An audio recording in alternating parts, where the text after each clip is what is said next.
Hey guys, alright, so today I thought I'd do something a little bit different. I'm on my way out to the store, just gonna get up a few things, but I thought I would just talk about my driving experience with a Jeep Wrangler for almost 34,000 miles now. It has been almost 3 years and 34,000 miles. So what my experience has been like so far, that kind of thing. So, you know, when I first got the Jeep, I'm gonna try and do this one take style. So don't kill me for not having the greatest on-screen presence, since I'm not used to talking to a camera very much. But anyway, so when I first got the Jeep about almost 3 years ago, November would be 3 years, I was like, I just want something to fun daily driver, take doors off, top off, mild build. I had plans for a some mild all-terrain 33s and maybe some rock rails, protect the body, and that's really all I wanted to do. I didn't want to do anything crazy, so that's exactly what I did. The first thing I did with this Jeep was I got some rock rails for the body. Actually, my wife got those for me as a Christmas present, and I've had those on since then, but they were quickly followed up with a set of 33s. They weren't crazy. They're a Yokohama Geolander AT015, something like that. They were pretty mild as far as all-terrains go, but they did the job, and they rode comfortable. They weren't loud, and they did pretty decent off-road. But then I'm looking at the Jeep, and all of a sudden I'm like, I think I'd like a little bit of a lift. Don't want to go too crazy, so a little spacer lift would be fine. So I had exactly that. I think it was June of 22. I ended up putting in a 1 3/4 inch spacer lift from Quadratec, and I ran that for a little while. And I'm looking at the Jeep going, man, I bet I can fit 35s. Well, 35 soon followed, and it's just that you get the bug, you get that itch to keep modifying and just make the thing more off-road capable, and really make it your own.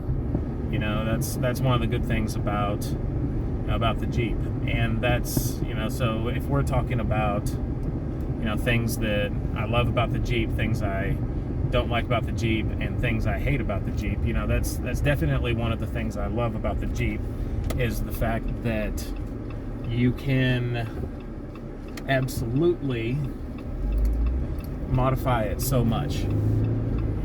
It's the aftermarket for a Jeep is probably the biggest of nearly any vehicle in the US market, maybe the biggest. So that's that's honestly one of my favorite parts about the Jeep. No two modified Jeeps are the same. But so let's before we talk about just all the good things, let's talk about things I hate. Honestly, there's nothing I hate about the Jeep.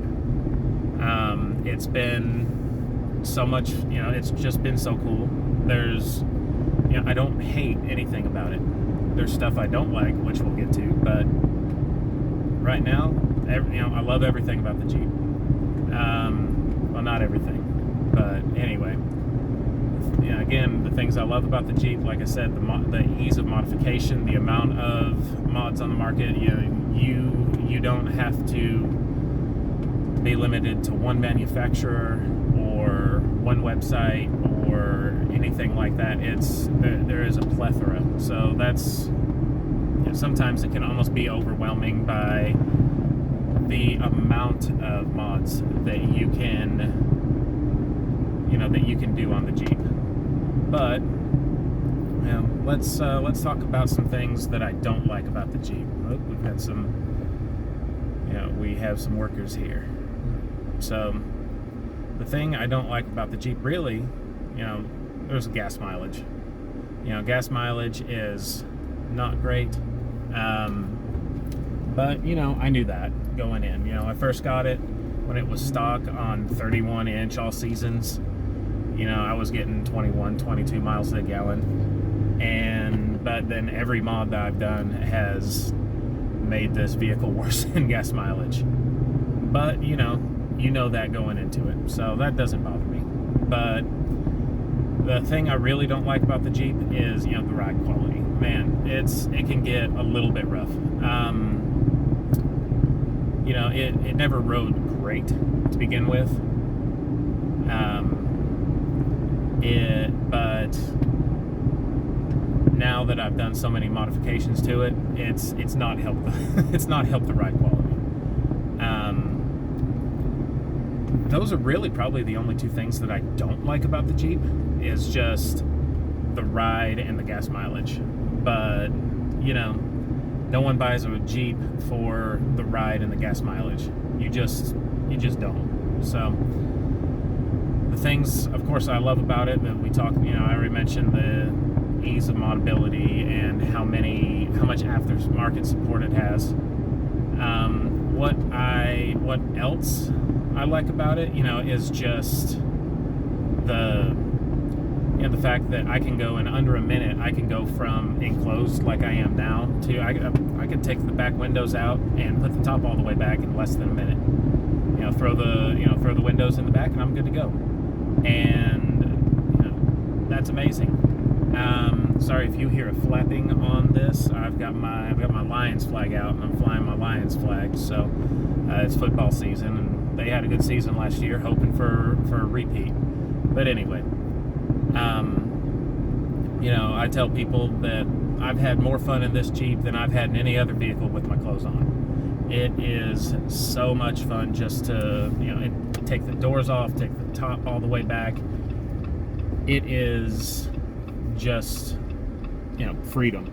I hate to sound goofy saying that. It almost sounds pretty goofy to me, but the ability, it really is a completely different driving experience when you take the doors off.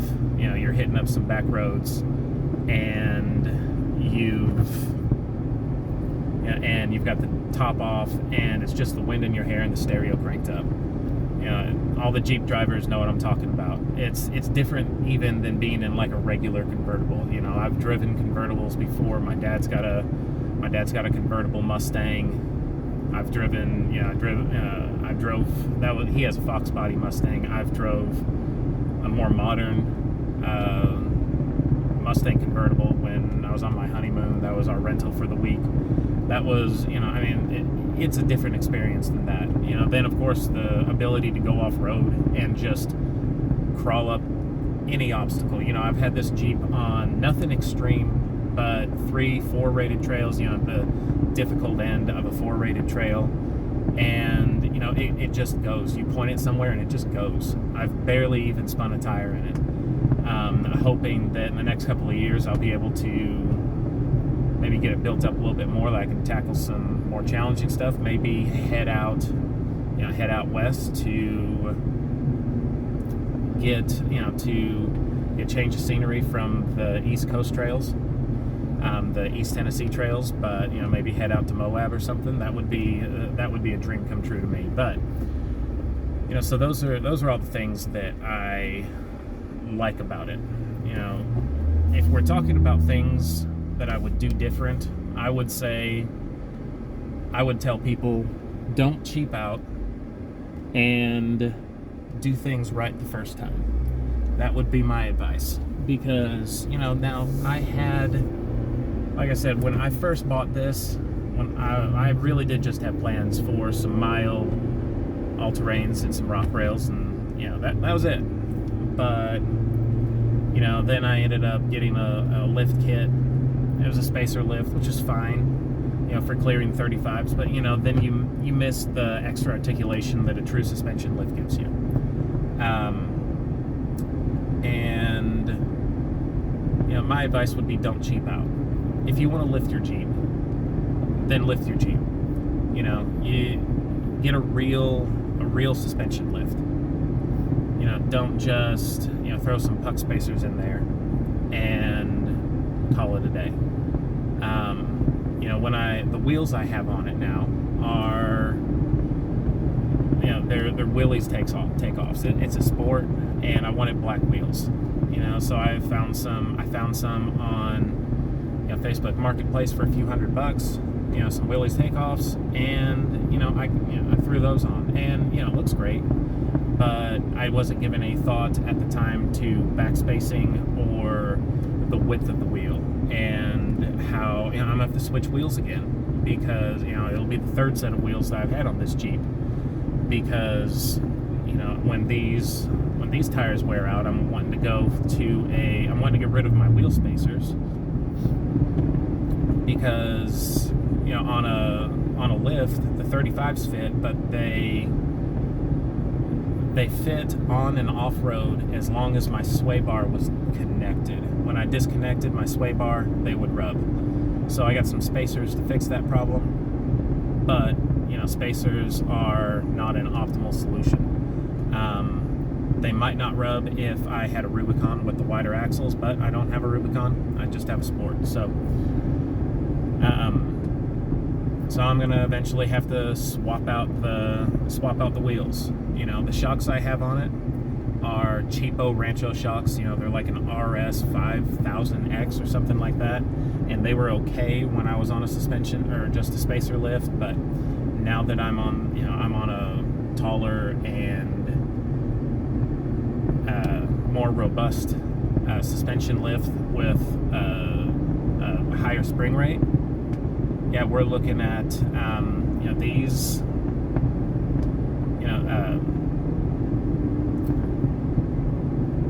Sorry, I have lost my train of thought. But now that I'm on a more robust lift with a spring, with a higher spring rate, the shocks aren't cutting it. It just kind of, it's a rough ride. Again, tires. I'm on 35 by 11.5s. It's not a full 12.5, which is pretty much the industry standard for a 35, at least when it comes to Jeeps. But at the time, the only 35 by 11.5 that I could find was either a Toyo Open Country AT3 or a Nitto Ridge Grappler. I ended up going with the Ridge Grapplers because I loved the look. It was a lot more aggressive. But something that I didn't realize was that there was another big difference, was that the Toyo was a C-rated load range rating, compared to these Ridge Grapplers are an E-rated, which E-rated tires, if you're not familiar, that's like a heavy-duty truck tire. That is, the Jeep just does not weigh enough to properly compress the tire, and I end up with, you just bounce all over the place. They're very stiff, and that's why, it's a big reason why it rides like it does. So, you gotta learn from my mistakes. If you're not building a heavy overland setup, if you're not in, a Jeep Gladiator with a camper shell and you're towing, you've got underbody protection and all the other crazy stuff, you probably don't need E-rated tires. Even a D load rating would be probably more than what you would need. I'm definitely going with C-rated. If I had it to do over again, I'd have absolutely gone with those Toyo open country AT3s, because yeah, they're a less aggressive tire, but I have better wet traction. These Nittos do not have great wet traction on road. I have to be very careful, especially after the re-gear. I am re-geared to 488s, so if I'm not careful, in second gear, if the roads are wet, I will slide the back end out.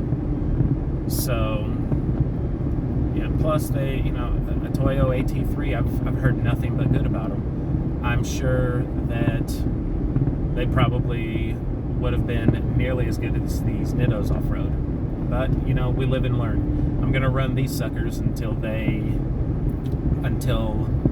I can't anymore, and then I'll get some new. I'll get something. I'm looking at either a 35 by 12.5 Toyo Open Country AT3 and a C load rating, or I'll get something like I might even get the Raptor tire, the BFG KO2 in a C load rating that's a 37 by 12.5. Those, I think. I've got the Dana 44 in the rear. I've only got the Dana 30 in the front, but I think when I switch out my wheels, if I get some really light wheels, and by the time I get rid of my spacers, those 37-inch BFG KO2s are they're actually a couple pounds lighter than the tire than these Nittos. So I think it'd be all right. And BFGs also run notoriously small, so I think it'll be all right. I'm pretty sure they'll fit too. So with this 3-inch lift, but again, my theme of going back with my theme of what would I change? Yeah, I'd also change out my shocks. These Rancho shocks, I did not. They were good at the time. They were okay at the time, but now I'm looking at getting some shocks from Accutune. Some Fox 2.0 with the external bypass. They'll tune those specifically to your vehicle. That should help. Combine whenever I get a tire, new set of tires with a better ride, I think it'll make it a lot better, because that's something that people don't really talk about a lot when it comes to lifting your Jeep is your spring rates. The Terraflex kit that I got, I think it was just the Terraflex Sport lift. It's a budget lift. It's kind of entry level, but it is a true suspension lift. They talk about how their load rating or their spring rate is only 10% stiffer than stock. That's a stock Rubicon, which is in itself about 10% stiffer than a Sport. So overall, you're probably looking at more than 20% stiffer than a stock Sport, which combined with cheapo shocks and E-load range tires, no, it's killed my ride quality. So again, these are all mistakes. Unless you're really knowledgeable on the subject, which this is my first off-road vehicle. It's my first off-road build. You're gonna make mistakes, and no matter how much time you spend looking at something or researching something or Googling something or in the forums looking at people's responses, you're going to definitely you're gonna make mistakes, and I've made mistakes, and and that's okay. These were cheapo Rancho shocks. There's probably just over $200 for the set of 4. That's not that expensive. The Fox shocks I'm gonna get, they're more expensive. It's about $1,500 for the set, but I believe it'll make a tremendous difference on my ride quality. So, and especially the tires. I'm not switching out my tires until these things are worn down, because off-road tires aren't cheap. You're looking at $400 or $500 a tire, and then when you go with, you got to do 5 of them. that's a big investment. So I'm gonna drive these suckers till they bald. But anyway, so yeah, that's more or less it. That's what, that's the long and the short of it. The things that I like, the things I don't like, and the things I love. That's it. So if you're watching this video, and what your takeaway from this should be is, just do things right and do it the first time. Of course, I couldn't have anticipated when I first got this vehicle 3 years ago, that I'd be on a 3-inch lift and re-geared 35s and steel bumper and a winch and all this other stuff. But here I am. So, but if you're gonna get a suspension lift, then get a suspension lift. Don't just get a puck spacer. If you're gonna get new wheels, then get a good quality wheel. Black Rhino or KMC or Method or something like that. Research your offsets and your wheel widths. If you think one day you might want to go to a 13.5-inch wide wheel, or I'm sorry, tire, you probably don't want to go under a 9-inch wide rim. If just things like that. So yeah. Anyway, that's it for today's video. And I know someone out there is going to be talking about reliability. How come I noticed you haven't you glazed over reliability? Honestly, that's been pretty dead on reliable.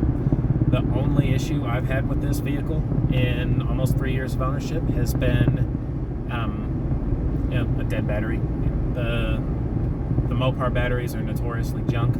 They replaced both my main battery, and the dealer replaced my main battery and auxiliary battery under warranty. So when those fail, I doubt it'll be under warranty again. I'll go with the aftermarket solution for the main battery, and I'll probably even delete the auxiliary battery. I know there's a lot of people that have done that. But the only other issue is, of course, the recall on the manual transmission, which is so fun, by the way. It's slow and it's clunky, but in stock, with stock gears, the gearing is way too tall. If you're putting anything bigger than the factory 32s that come on it, you need a re-gear or you need a Rubicon, because the 345 gears they just weren't cutting it. But once I re-geared to a 488, just bombing around in a back road in second gear, third gear, oh man, it is so much fun. But anyway, the recall on the manual transmission, I actually have the repair scheduled for that next week. It had the recall out for almost 2 years with no solution, but they finally had parts available earlier this year, and my dealers got them available, so I scheduled my fix. But so yeah, that's basically the long and the short of it. So anyway, yeah. Thanks for tuning in. Thanks to listen to me ramble on for a little bit. But yeah, overall, it's been a positive experience. It's been a learning experience. No regrets here. It's still my daily driver too. My daughter loves it. My wife, she likes it. I won't say she loves it. The ride bothers her more than it does me, but she also loves on a nice day riding with the top off and the windows down. So, or the top off and the doors off. But I don't think she'll admit to it, but she does love it. She'd probably get one. I don't know. Maybe I'll be able to convince her. But anyway, thank you guys for listening to me ramble, and I'm excited to see where this build takes me, what the mods I'm doing in the future, and hopefully be hitting up some more trails here soon. So I'll hopefully have some videos out on that soon. It's just life is busy. So anyway, guys, thanks for watching.